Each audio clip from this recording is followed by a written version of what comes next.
First thing I want you guys to do is go ahead and lie down on your back.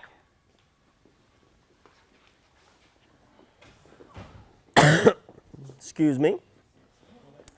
Yeah, there you go. Don't be all different now, right? Trying to switch directions. When they can sardines, they can them perfectly. Yeah, that's true. Yeah, right? All right, so feet together, legs straight. Arms are going to be right next to your side. Palms are going to actually be facing up. This looks like yoga right now. But what we're going to do, guys, is I want you to start squeezing your heels together. So first thing you're going to do is squeeze your heels together.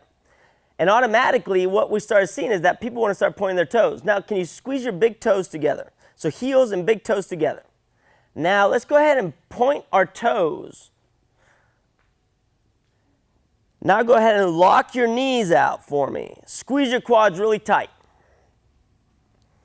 Now, with your shoulders and head on the ground, go ahead and pull your legs up in a straight leg position and point your toes to the sky.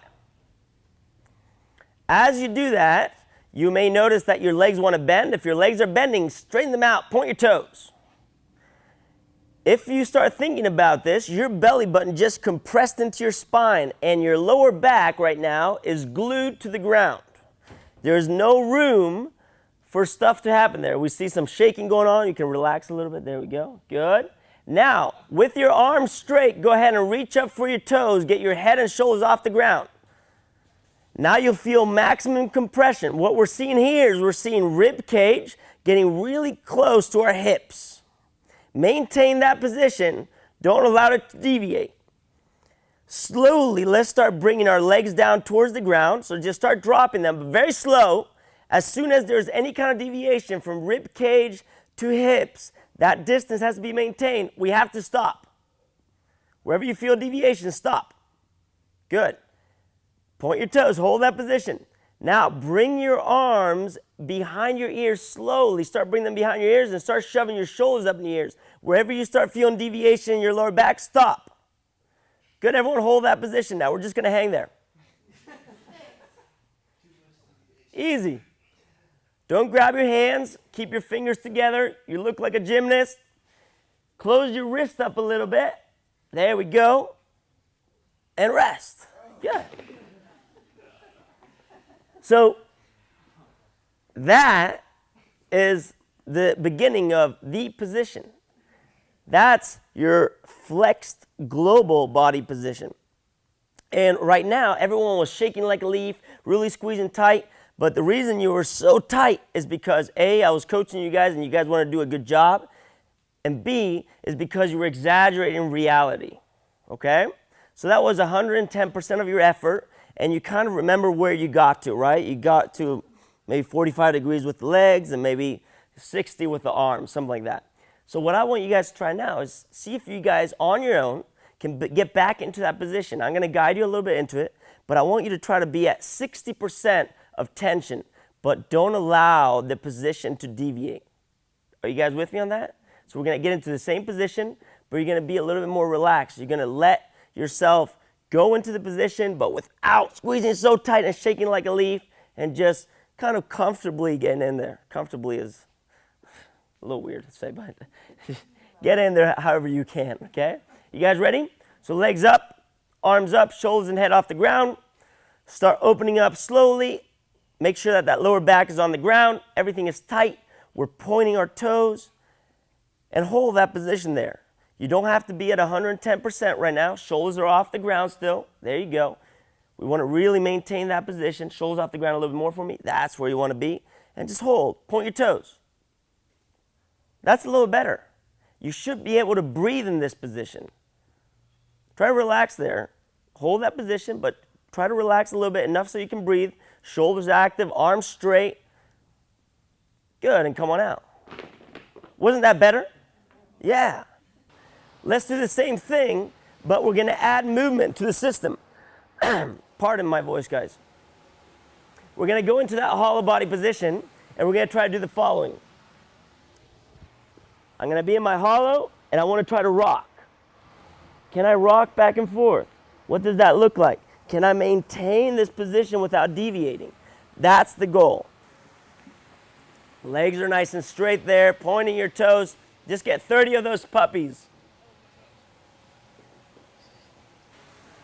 All right. Raise your hand if you felt like as soon as you started rocking, you lost the position. Raise your hand. Okay, there we go. Keep your hand up. Keep your hand up. Raise your hand if as you started rocking, you completely lost track of what your legs were supposed to look like and what they were supposed to feel like. Did you lose tension in the legs? Keep your hand up. I want to see hands up. Who felt like when they started rocking, you started feeling this little bonking on the ground? Yeah, a little bit. There you go. Keep your hands up. Good. Who felt like when you started rocking, you had to close the angle a little bit more? Raise your hand up. Good. So everyone has a lot of room in the tank to keep working. The standard is to be able to do 100 hollow body rocks or a 3-minute rock. What we do is we set the ceiling high, and then we have always room, right? Eventually, 100 rocks becomes a resting station. Cool? Now, how do we take this? You had a little problem where you were feeling that little bonking kind of thing going on. Let's go ahead and get you here in the middle. Let's go ahead and give her a little room here, guys. Go ahead and show us a couple, just go for 10. So she starts rocking, everything's looked pretty good. As she gets tired, can you try to replicate what you had when you were getting tired? Maybe you can't even do that right now. Oh, look, she just became a superstar overnight. That's actually good, but now we're starting to see. Okay, you guys see now it's starting to hit. She loses a little bit of tension there.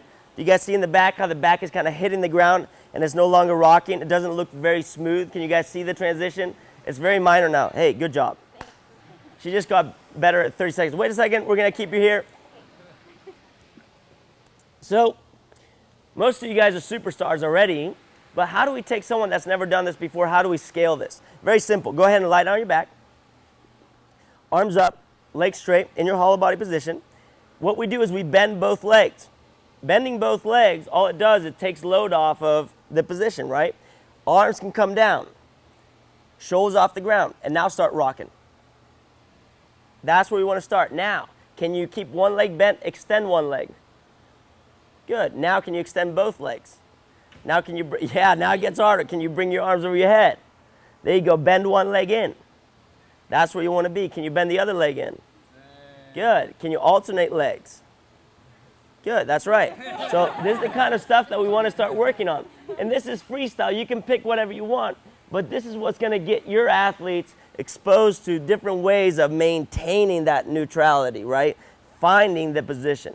And the reason why we want to rock is because if we can't maintain the position and movement here, where it's completely stripped off of load, multiple joints working, we're not doing our good job, right? And this is not going to get 100% good right away, but if we're 60% there where we just understand the concept, we're ready to move on.